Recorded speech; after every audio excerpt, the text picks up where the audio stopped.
Hola, soy Javier. Vi a mi cuñado Mateo, un hombre que antes diseñaba edificios que parecían tocar el cielo, derrumbarse por completo en el sillón de un hospital. Lo vi mirar a su hija de 7 años, Sofía, conectada a un laberinto de cables y tubos, con una mirada tan vacía que parecía que su alma se había escapado de su cuerpo hacía semanas.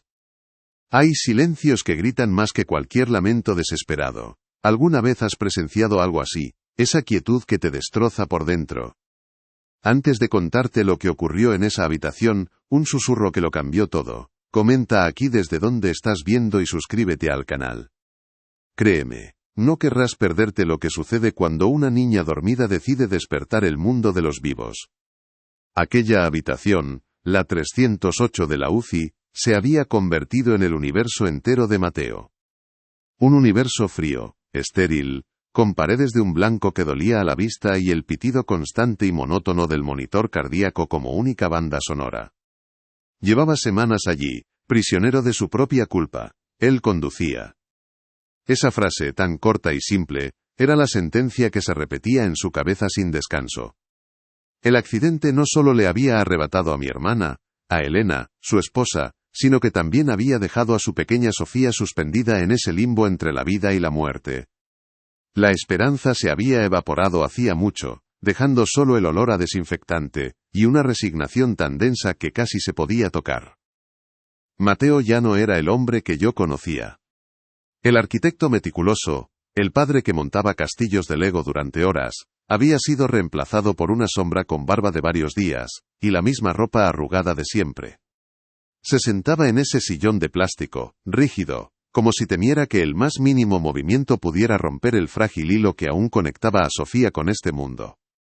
No hablaba, no leía, no miraba el móvil, simplemente existía, o más bien, dejaba de existir un poco más cada día. Su mirada estaba fija en el rostro sereno de su hija, pero sé que no la veía a ella. Veía el recuerdo del choque, el sonido de los cristales rotos, y el último suspiro de mi hermana. El ambiente de la UCI era un purgatorio compartido. Por los pasillos, otros rostros caminaban con la misma carga de angustia silenciosa.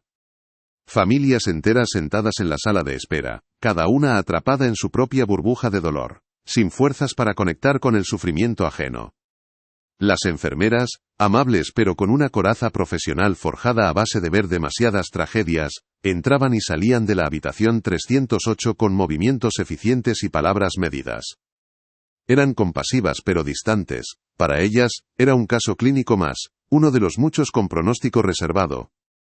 Para Mateo, era el fin de todo lo que alguna vez había amado, un recordatorio constante y mecánico de su fracaso como protector. Sofía, en medio de todo ese caos de cables y sonidos mecánicos, parecía una pequeña estatua de porcelana. Su rostro, a pesar de la palidez y el tubo que le ayudaba a respirar, conservaba una paz que resultaba casi insultante en medio de tanto dolor. Aferraba con su manita un pequeño peluche, un conejo de orejas largas que Elena le había regalado en su último cumpleaños. Mateo evitaba mirar ese conejo.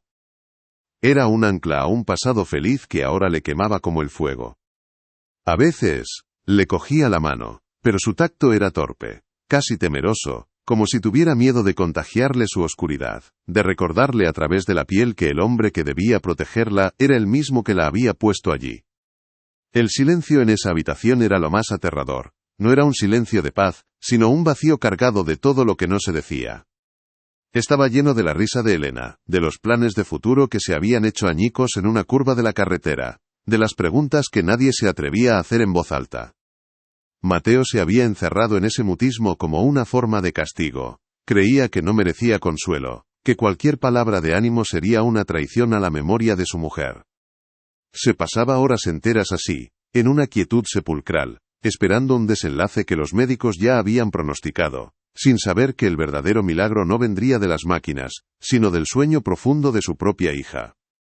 Si conoces a alguien que necesite escuchar esta historia, por favor, comparte este vídeo con esa persona. Y no te olvides de suscribirte para más relatos como este. Gracias por escuchar. Los días para Mateo se convirtieron en un ritual gris y sin sentido. Una repetición exacta del anterior. Llegaba al hospital a las 9 de la mañana, justo cuando el sol de invierno intentaba sin éxito calentar el asfalto del aparcamiento. Entraba en la habitación 308, se sentaba en el mismo sillón de plástico y comenzaba su vigilia. No era una vigilia de esperanza sino de penitencia.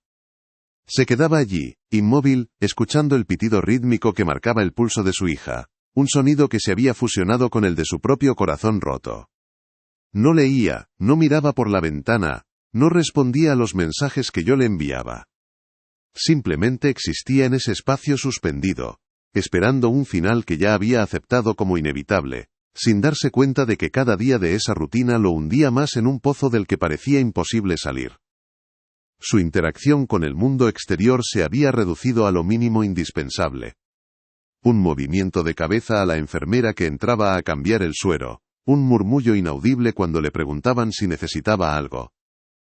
Se había vuelto invisible para los demás y, lo que era peor, para sí mismo. A veces, yo intentaba hablar con él, le llevaba un café caliente, pero sus ojos me atravesaban como si yo fuera de cristal. Estaba completamente atrincherado en su dolor, convencido de que cualquier muestra de normalidad sería una ofensa a la memoria de Elena. Su vida se había convertido en un castigo autoimpuesto, y esa habitación de hospital era su celda. Había perdido la capacidad de sentir algo más allá de la culpa, una losa que le aplastaba el pecho y le impedía respirar con normalidad. Fue en una de esas tardes interminables, cuando la luz del día empezaba a rendirse, que algo rompió esa monotonía asfixiante. Una figura menuda apareció en el umbral de la puerta, que siempre estaba entreabierta. Era una mujer mayor, de pelo blanco recogido en un moño sencillo, y con unas arrugas que no solo hablaban de edad, sino de una vida entera de preocupaciones, y quizás, de alguna que otra alegría. Llevaba una rebeca de lana de un color indefinido y se movía con una lentitud deliberada. No miró a Mateo, sus ojos se posaron directamente en la pequeña Sofía, inmóvil en la cama. Se quedó allí quieta sin decir nada, observando la escena con una calma que desentonaba por completo con la tensión palpable del ambiente. Mateo tardó unos segundos en notar su presencia. Al principio la ignoró, asumiendo que era una enfermera o alguien que se había equivocado de habitación. Pero ella no se movió. Siguió allí, en silencio, su mirada fija en la niña. Finalmente, Mateo levantó la cabeza, con una expresión de fastidio a punto de convertirse en palabras. Estaba a punto de preguntarle qué quería, de pedirle que se fuera y lo dejara en paz con su miseria, pero algo en la serenidad de aquella mujer lo detuvo. No había lástima en su rostro, ni esa curiosidad morbosa que a veces notaba en otros. Había una especie de reconocimiento, como si ella entendiera perfectamente el lenguaje de ese silencio cargado de dolor. Su quietud era un espejo de la suya, pero sin el filo de la desesperación. Después de lo que pareció una eternidad, la mujer dio un par de pasos lentos hacia el interior de la habitación. Se detuvo junto a los pies de la cama, sin dejar de mirar a Sofía. Entonces, con una voz suave, casi un susurro que apenas rompió el silencio, dijo algo que nadie le había dicho a Mateo en todas esas semanas. No fue un lo siento ni un tienes que ser fuerte, simplemente dijo, estás soñando muy lejos, ¿verdad? La pregunta no esperaba respuesta. Era una afirmación, una observación hecha desde un lugar que Mateo no podía comprender. Por un instante, la imagen de su hija como un cuerpo enfermo fue reemplazada por la de una viajera en un mundo desconocido, un concepto tan extraño que lo dejó sin palabras, paralizado. Él no respondió, se limitó a fruncir el ceño confundido por aquella extraña intrusión. La mujer no insistió. Le dedicó una última mirada a la niña, luego a Mateo, y asintió levemente, como si compartiera un secreto con él. Después, se dio la vuelta y se marchó con la misma lentitud silenciosa con la que había llegado. Su visita no duró más de 2 minutos, pero cuando se fue, el aire de la habitación había cambiado.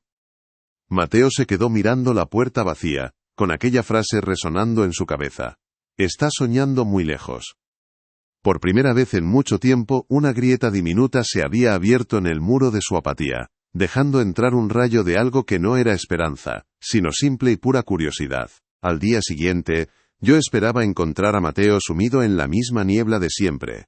Pero algo había cambiado en su quietud. La frase de aquella mujer, está soñando muy lejos, parecía haberse quedado flotando en el aire viciado de la habitación. Lo noté en su mirada. Ya no se fijaba únicamente en los tubos o en la palidez de Sofía, sino en sus párpados cerrados, como si intentara adivinar qué paisajes oníricos estaba recorriendo su pequeña. Era una idea absurda, irracional, completamente opuesta a la lógica de arquitecto con la que él había construido su vida, pero en ese abismo de desesperación, aquella semilla de misterio, era lo único a lo que su mente exhausta podía aferrarse. Era la primera vez en semanas que veía en su rostro algo distinto a la culpa, una sombra de perplejidad, una pregunta sin respuesta. La mujer volvió a aparecer a la tarde siguiente, y al día después, y al otro. Su presencia se convirtió en una parte silenciosa y constante de la rutina de la habitación 308. Llegaba sin hacer ruido, se sentaba en una silla que arrastraba desde el pasillo y se quedaba allí, a una distancia respetuosa, simplemente observando.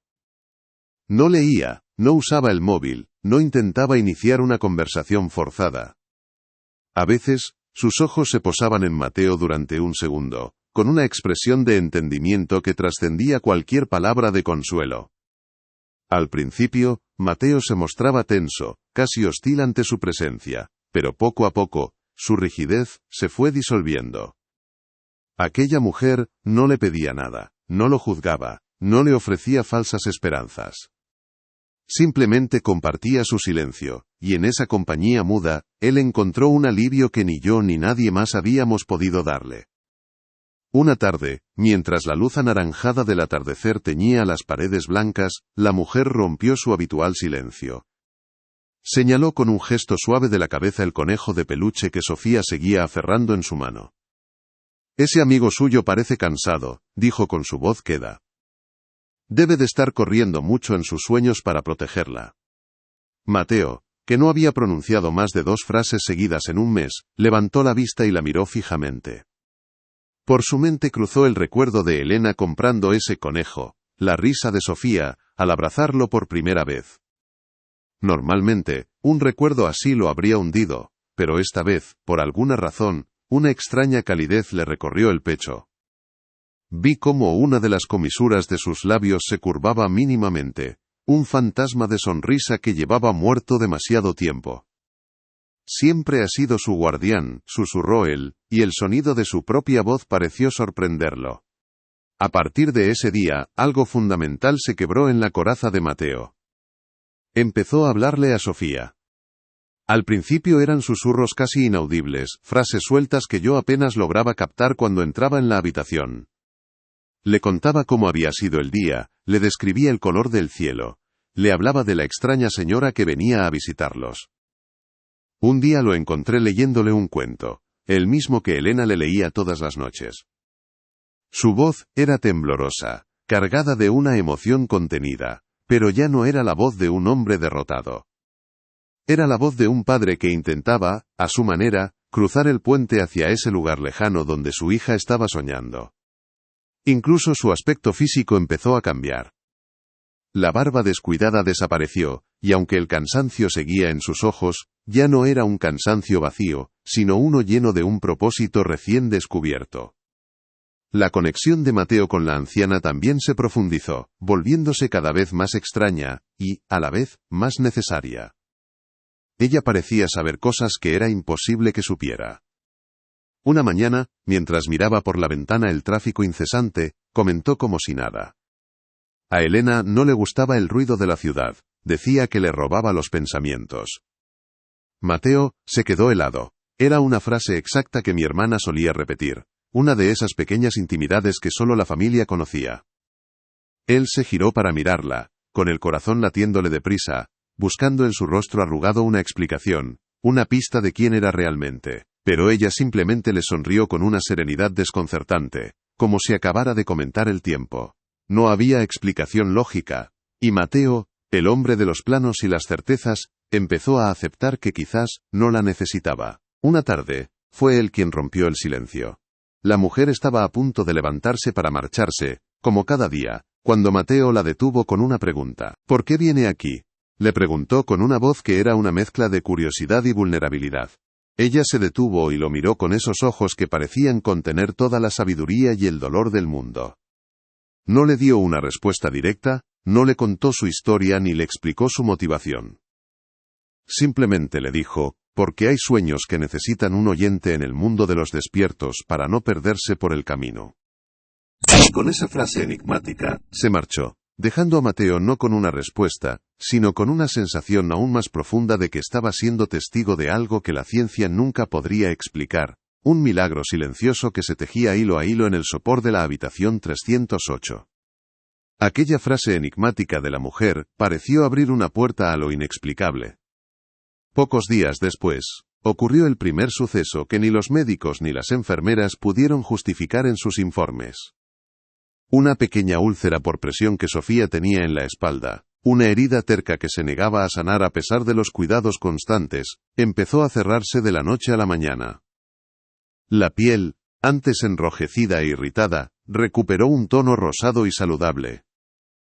Las enfermeras murmuraban en los pasillos, revisando los tratamientos, buscando una explicación lógica que no existía. Mateo lo vio durante uno de los cambios posturales, y no dijo nada, pero sus ojos buscaron a la anciana, que estaba sentada en su rincón habitual. Una conexión silenciosa se estableció entre ellos, una certeza compartida de que en esa habitación estaban operando fuerzas que la medicina no podía medir ni comprender. Las noches de Mateo también empezaron a transformarse. Durante meses, el sueño había sido un territorio hostil, una repetición incesante de la pesadilla del accidente, el chirrido de los neumáticos, el impacto brutal, el silencio aterrador que vino después. Pero de repente, los terrores nocturnos cesaron. En su lugar, comenzaron a visitarle sueños de una claridad asombrosa, llenos de una paz que no había sentido desde antes de la tragedia. Soñaba con Elena, pero no con su muerte. Soñaba con ella riendo en la cocina, con el olor del café recién hecho, con paseos por la playa al atardecer. Eran recuerdos tan vívidos y reconfortantes que se despertaba con una sensación de calidez en el pecho, como si ella hubiera estado realmente allí, a su lado, susurrándole que todo iba a estar bien. Aquellos sueños se convirtieron en su refugio, un bálsamo para su alma herida. Los fenómenos inexplicables no se detuvieron ahí. Una tarde mientras yo estaba con Mateo en la habitación, un sutil pero inconfundible aroma a lavanda impregnó el aire. Era el perfume de Elena, la fragancia que usaba desde que se conocieron, la que siempre asociábamos con ella. Nos miramos, desconcertados. No había flores, ni ambientadores, ni ninguna fuente aparente para aquel olor. Una enfermera entró para revisar el gotero, y arrugó la nariz. ¿Habéis traído flores?, preguntó. Negamos con la cabeza, y ella se encogió de hombros, perpleja. El aroma persistió durante unos minutos, envolviéndonos en un abrazo invisible, y luego se desvaneció tan misteriosamente como había llegado. Fue como una firma, una prueba etérea de su presencia. En ese momento, vi a Mateo cerrar los ojos, no con dolor, sino con una aceptación serena, como si acabara de recibir el mensaje más claro del universo. Como es lógico, yo empecé a notar el cambio radical en mi cuñado. La sombra de hombre que se arrastraba por los pasillos del hospital había desaparecido. En su lugar había alguien que, a pesar del cansancio, volvía a tener luz en la mirada. Había recuperado peso, se afeitaba a diario, y hasta lo encontré un día dibujando en un cuaderno, diseñando un parque infantil imaginario para Sofía. Cuando le pregunté qué estaba pasando, qué había provocado esa transformación, su respuesta me dejó sin palabras. He dejado de luchar contra lo que no entiendo, Javier, me dijo con una calma que me heló la sangre. Estoy aprendiendo a escuchar. Elena y Sofía me están hablando, solo que no con la voz que yo esperaba. No supe qué decir. No sabía si se estaba volviendo loco, o si estaba presenciando el milagro más extraño y silencioso de todos. El punto de no retorno, el que silenció incluso al más escéptico de los médicos, ocurrió una mañana de martes. Mateo le estaba leyendo a Sofía un cuento sobre una princesa que dormía en un castillo de cristal. Sostenía su manita inerte entre las suyas cuando de repente, una única lágrima se deslizó lentamente desde el párpado cerrado de la niña, recorriendo su mejilla pálida. Los monitores no mostraron ninguna alteración, ninguna señal de actividad cerebral, que justificara esa reacción. El neurólogo de guardia lo calificó de reflejo autónomo del conducto lagrimal, una explicación clínica vacía y sin alma. Pero Mateo y la enfermera que estaba presente sabíamos la verdad. No fue un reflejo, fue una emoción pura, una respuesta directa a la voz de su padre. Sofía estaba allí, atrapada en su sueño, pero estaba escuchando cada palabra. Esa misma tarde, Mateo, con la voz aún temblorosa por la emoción, le contó a la anciana lo de la lágrima. Ella no mostró sorpresa alguna. Simplemente asintió, como si fuera la consecuencia más lógica del mundo. Lo miró con sus ojos profundos y le dijo algo que se grabó a fuego en la memoria de mi cuñado. Los viajeros a veces lloran cuando el camino se hace largo y solitario, susurró. Pero su lágrima no es de tristeza, es de alivio. Es la señal de que por fin ha escuchado tu voz llamándola de vuelta a casa. Esas palabras no eran un consuelo, eran una revelación. De repente, todo encajó en la mente de Mateo. Sofía no estaba muriendo, estaba perdida. Y él, con la ayuda de aquellas presencias invisibles, había encontrado por fin el mapa para traerla de regreso. La revelación de la lágrima fue el punto de inflexión que empujó a Mateo a hacer algo que llevaba semanas evitando: volver a casa. La casa que había compartido con Elena y Sofía. Me contó después que abrir esa puerta fue como entrar en un mausoleo. Todo estaba exactamente como lo habían dejado la mañana del accidente. La taza de café de Elena a medio terminar en la encimera, los dibujos de Sofía pegados con imanes en la nevera, un par de zapatos de tacón junto al sofá. El polvo flotaba en los rayos de sol que se colaban por las persianas, y el silencio que reinaba allí dentro pesaba más que cualquier grito. Durante un rato, se quedó paralizado en el recibidor, incapaz de dar un paso más, asfixiado por los fantasmas de una felicidad que sentía que nunca más volvería a tocar. Decidió que necesitaba un ancla, algo tangible a lo que aferrarse en medio de aquel mar de recuerdos. Subió al desván, un lugar que Elena había convertido en su pequeño santuario de memorias, lleno de cajas con álbumes de fotos, cartas y objetos de su infancia. Abrió una vieja caja de zapatos que ponía «Recuerdos de la abuela Amelia», en la caligrafía perfecta de mi hermana. El olor a papel antiguo y a lavanda seca, la misma lavanda que habían olido en la habitación del hospital, lo golpeó con fuerza. Empezó a sacar fotos sin un orden concreto, imágenes de una Elena niña, con coletas y rodillas raspadas, sonriendo a una cámara que ya no existía. No buscaba nada en concreto, o quizás, sin saberlo, lo buscaba todo: una explicación, una señal, un porqué. Fue entonces cuando la encontró. Era una foto en blanco y negro, un poco amarillenta por los bordes, de una fiesta de cumpleaños infantil. En el centro estaba Elena, con unos 6 o 7 años, a punto de soplar las velas de una tarta. Y a su lado, con una mano apoyada suavemente en su hombro, estaba una mujer mayor, de pelo blanco recogido en un moño y una sonrisa serena. Mateo sintió un escalofrío que le recorrió la espalda. Al principio, pensó que era una simple coincidencia, un parecido asombroso. Pero cuanto más la miraba, más se convencía. Sacó el móvil y buscó una de las pocas fotos que le había hecho a escondidas a la mujer del hospital. Las comparó. Eran la misma persona. Sin ninguna duda. Le dio la vuelta a la fotografía. En el reverso, con una tinta azul casi desvaída, ponía: Elena con la abuela Amelia. Verano de 1985. El corazón de Mateo se detuvo por un instante. La abuela Amelia. Recordaba las historias que Elena le contaba sobre ella. Una mujer sabia y cariñosa que había muerto de un infarto cuando mi hermana apenas era una adolescente. Murió hacía más de 30 años. Sin embargo, la mujer de la foto, la abuela Amelia, tenía exactamente el mismo aspecto que la anciana que se sentaba cada tarde en la habitación 308. No era una versión más joven. Era idéntica. La lógica de Mateo, su ancla en el mundo real, la estructura sobre la que había construido toda su vida, se hizo añicos en ese preciso instante. Su mente de arquitecto, acostumbrada a los planos y a las certezas matemáticas, entró en cortocircuito. Buscaba ángulos, explicaciones, fallos en la estructura de la realidad que le permitieran entender lo que estaba viendo. ¿Un familiar lejano idéntico? ¿Una impostora que había investigado sus vidas? Cada explicación racional que intentaba construir se derrumbaba por su propio peso. Entonces, como piezas de un puzzle imposible, todo lo demás empezó a encajar. Los comentarios sobre Elena que nadie podía saber, el perfume a lavanda, los sueños reconfortantes, la curación inexplicable de Sofía, la lágrima. No se estaba volviendo loco. Estaba siendo testigo de algo que trascendía la vida y la muerte, y aquella mujer era la clave, la mensajera de un lugar al que su razón no tenía acceso.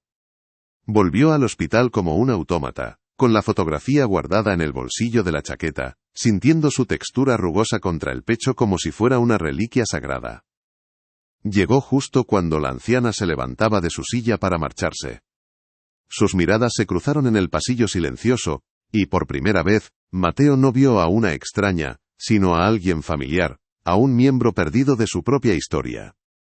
No hizo falta que dijera nada. Sacó la foto lentamente y se la mostró. Ella no pareció sorprendida. Solo le dedicó una sonrisa diminuta, casi imperceptible, cargada de una ternura infinita y de un entendimiento que lo abarcaba todo. Asintió levemente, confirmando la verdad sin necesidad de una sola palabra. Mateo, con la voz rota en un susurro, solo pudo preguntar, ¿por qué? La mujer, la abuela Amelia, se acercó un paso más, y posó su mano arrugada sobre el brazo de mi cuñado. Su tacto era cálido, real. Porque ella me lo pidió, respondió con esa voz suave que ya formaba parte de la banda sonora de su vida. Desde el otro lado, vio que su niña se había perdido en el jardín de los sueños, y que su papá estaba demasiado triste para encontrar el camino de vuelta. Me dijo que necesitarías ayuda para aprender a escuchar de nuevo, para recordar cómo se habla el idioma del corazón. Y con esas palabras el último muro de incredulidad de Mateo se derrumbó para siempre, dejando paso a una certeza tan abrumadora como el propio amor. Me encontré a Mateo de pie en mitad del pasillo, con la fotografía temblando en su mano, y una expresión que no era de este mundo. No era sorpresa ni miedo, era el rostro de un hombre que acaba de ver cómo se derrumban los cimientos de su realidad para dar paso a algo inmenso y sagrado. Sus ojos, antes vacíos, ahora brillaban con una intensidad febril, como si estuviera contemplando el universo entero en el rostro arrugado de aquella anciana. La atmósfera a su alrededor era tan densa que se podía cortar, un silencio cargado de electricidad y de respuestas que mi mente se negaba a aceptar. Supe en ese instante que acababa de presenciar el final de una historia y el comienzo de otra completamente distinta, una que desafiaba cualquier lógica. Mi voz sonó extraña, casi un eco en la quietud del pasillo del hospital. ¿Qué está pasando aquí, Mateo? ¿Quién es usted, señora? Las palabras salieron de mi boca casi por instinto, la reacción de una mente racional que se aferra desesperadamente a una explicación lógica ante lo imposible. La anciana, la abuela Amelia, no me miró con lástima ni con condescendencia. Su mirada era de una calma profunda, la de alguien que ya ha navegado por todos los océanos del dolor y la incredulidad. No se inmutó ante mi tono, que era una mezcla de confusión y casi de acusación. Simplemente esperó, dándole a Mateo el espacio que necesitaba para procesar, para cruzar ese último puente que separaba su mundo de arquitecto del misterio que tenía delante. Fue Mateo quien respondió, aunque sus ojos no se apartaron de Amelia. Es la abuela de Elena, dijo con una voz que era apenas un murmullo, pero que resonó en el pasillo con el peso de una revelación divina. Luego, se giró hacia ella, y su pregunta fue la de un niño perdido. ¿Cómo es posible? Usted murió hace 30 años. Amelia sonrió, una sonrisa triste pero llena de luz. El amor no muere, Mateo, solo cambia de habitación, respondió con una sencillez que desarmaba. Elena estaba preocupada por vosotros, vio tu dolor, vio a su niña perdida en los sueños, y me pidió que viniera. A veces los que nos quedamos aquí nos olvidamos de escuchar, y hace falta que alguien nos recuerde cómo hacerlo. Aquella explicación tan simple y a la vez tan inconcebible, fue como una llave que abrió la última compuerta del corazón de Mateo. Lo vi asentir lentamente, no como quien entiende una fórmula matemática, sino como quien reconoce una verdad que siempre ha estado ahí, oculta bajo capas de dolor y de lógica. Todas las piezas encajaron en ese momento, el perfume a lavanda, la lágrima de Sofía, sus propios sueños con Elena, la curación inexplicable. No eran coincidencias. Eran mensajes, susurros desde un lugar que él había creído cerrado para siempre. Una lágrima solitaria, la primera en meses, rodó por su mejilla. No era una lágrima de pena, sino de un alivio tan profundo que casi lo hizo tambalearse. Lo sabía, susurró para sí mismo. En el fondo, lo sabía. Yo seguía allí, de pie, sintiéndome un intruso en un momento sagrado. Mi cabeza era un torbellino de escepticismo. Buscaba trampas, trucos, una explicación plausible para una mujer que se parecía a una foto antigua. Pero mi corazón veía otra cosa. Veía la paz que por fin se había instalado en el rostro de mi cuñado, una paz que ninguna terapia ni medicamento le había podido dar. Veía la serenidad absoluta en los ojos de aquella mujer, una serenidad que no se puede fingir. Estaba presenciando un milagro silencioso, uno que no saldría en las noticias ni se podría demostrar en un laboratorio, pero que era tan real como el suelo que pisaba. Mi incredulidad se fue disolviendo, reemplazada por un asombro reverencial ante el poder de algo que no podía nombrar. Mateo dio un paso hacia ella, cerrando la distancia que los separaba. Su voz, ahora más firme, hizo la pregunta que realmente importaba, la que llevaba meses ahogándole el alma. Dígame, ¿está bien ella? ¿Es feliz? Amelia posó su mano sobre la de él, un contacto que parecía transmitir una calidez de otro mundo. Ella no se ha ido a ninguna parte, Mateo. Está en la risa que recuerdas, en el sol que entra por la ventana de Sofía, en cada gorrión que canta por la mañana. Y no es feliz, porque una parte de su corazón sigue aquí, esperando a que el tuyo deje de sufrir. Dice que ya has cargado con la culpa suficiente por los dos. Dice que es hora de que la sueltes, para que ella también pueda descansar en paz. Tras esas palabras, se hizo un silencio que lo contenía todo, el perdón, la aceptación y una promesa de futuro. Amelia le dedicó una última mirada a Mateo, una mirada que era una bendición, y luego sus ojos se dirigieron a la puerta de la habitación 308. Háblale, dijo en un susurro, cuéntale del jardín que le vas a construir. Ella te está escuchando. Y sin más, se dio la vuelta y se alejó por el pasillo con su paso lento y deliberado, desapareciendo al girar una esquina como si se hubiera disuelto en el aire. Nos quedamos solos, Mateo y yo, en medio de aquel pasillo de hospital, pero ya no estábamos en un lugar de enfermedad y muerte. Estábamos en el umbral de un misterio, con la certeza de que el amor es un hilo invisible que ni siquiera la muerte tiene el poder de cortar. Después de que Amelia desapareciera por el pasillo, Mateo se quedó inmóvil durante un largo minuto, con la mirada fija en el punto exacto por donde se había marchado. No dijo nada, pero supe que ya no estaba en ese hospital. Estaba en otro lugar, uno donde las leyes de la física y la lógica no aplicaban. Luego, con una lentitud casi ceremonial, se giró y caminó de vuelta a la habitación 308. Lo seguí a una distancia prudente, sintiéndome un espectador privilegiado de un momento sagrado. Se sentó junto a la cama de Sofía, le cogió la mano y por primera vez, no vi el peso de la culpa en su gesto, sino la ligereza de la fe. Le susurró algo al oído, y aunque no pude oír las palabras, el tono era el de un hombre que había encontrado por fin el camino de vuelta a casa. Al día siguiente, la transformación era palpable. Mateo llegó al hospital con una bolsa que no contenía solo ropa limpia. Sacó el viejo reproductor de música de Elena y puso, a un volumen casi inaudible, las piezas de piano que ella solía escuchar mientras leía.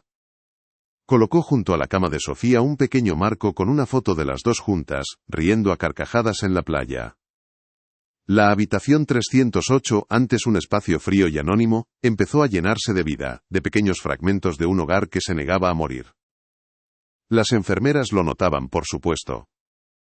Ya no entraban con esa eficiencia compasiva, sino con una sonrisa cómplice, como si también ellas fueran partícipes de aquel milagro silencioso que se estaba tejiendo entre las máquinas y los recuerdos. Su propia curación se hizo evidente en los pequeños detalles.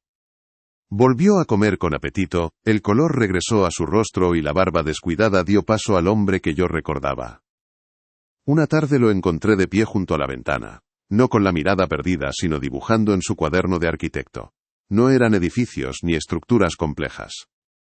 Era un jardín lleno de flores extrañas y bancos con formas de animales. Cuando le pregunté qué era, me miró con una serenidad que me desarmó. Es el jardín de Sofía, me dijo. El que me describió. Un día cuando vuelva lo construiremos juntas. Había dejado de ser un prisionero del pasado para convertirse en el arquitecto de un futuro incierto pero lleno de esperanza. La abuela Amelia no volvió a aparecer. Su ausencia no dejó un vacío, sino una certeza. Mateo no la esperaba ni la buscaba. Comprendió que su misión había terminado. Una noche, mientras compartíamos un café en la desierta cafetería del hospital, me lo explicó a su manera. Ella no era un fantasma, Javier, era una llave. Vino a abrir una puerta, que yo había cerrado con mi propia culpa y mi dolor. Ahora que está abierta, me toca a mí mantenerla así, aprender a mirar a través de ella. Su partida no fue un final, sino la prueba de que Mateo había aprendido la lección. El maestro se retira cuando el alumno está listo para caminar solo. Y él, por fin, estaba listo para volver a caminar. La sanación de Mateo se extendió como una onda expansiva, alcanzándonos a todos. Dejamos de ir al hospital, con la pesadumbre de una obligación, y empezamos a ir con una sensación de reverencia. Yo mismo me descubrí hablándole a mi sobrina, contándole anécdotas de su madre, compartiendo secretos como si supiera que, desde su jardín de sueños, ella podía oírme. Las visitas se convirtieron en reuniones familiares silenciosas alrededor de su cama, no para lamentar su ausencia, sino para celebrar su misteriosa presencia. La pregunta dejó de ser, ¿cuándo despertará?, para convertirse en un agradecimiento silencioso por el regalo que nos estaba haciendo, el de volver a unirnos a través de un hilo invisible, enseñándonos que la familia es un lazo que trasciende cualquier frontera. Un sábado por la mañana, por primera vez en meses, Mateo salió del hospital por unas horas. Me pidió que lo acompañara al parque donde le había pedido matrimonio a Elena. Nos sentamos en el mismo banco de madera bajo un viejo roble. No hablamos. Simplemente nos quedamos allí, escuchando el canto incesante de los gorriones que revoloteaban entre las ramas. De repente vi como una sonrisa amplia, genuina y llena de luz se dibujaba en su rostro. Cerró los ojos y respiró hondo, como si estuviera inhalando no solo aire, sino la esencia misma de un recuerdo feliz. En ese momento supe que la había encontrado de nuevo. No en el más allá, sino allí mismo, en el trino de un pájaro, en la caricia del sol. La promesa se había cumplido. La condición de Sofía, en los monitores y en los informes médicos, no cambió, pero para nosotros, todo había cambiado. Mateo volvió a ser el padre que era, un hombre lleno de una fe tranquila y profunda, un arquitecto que ahora diseñaba jardines para el alma.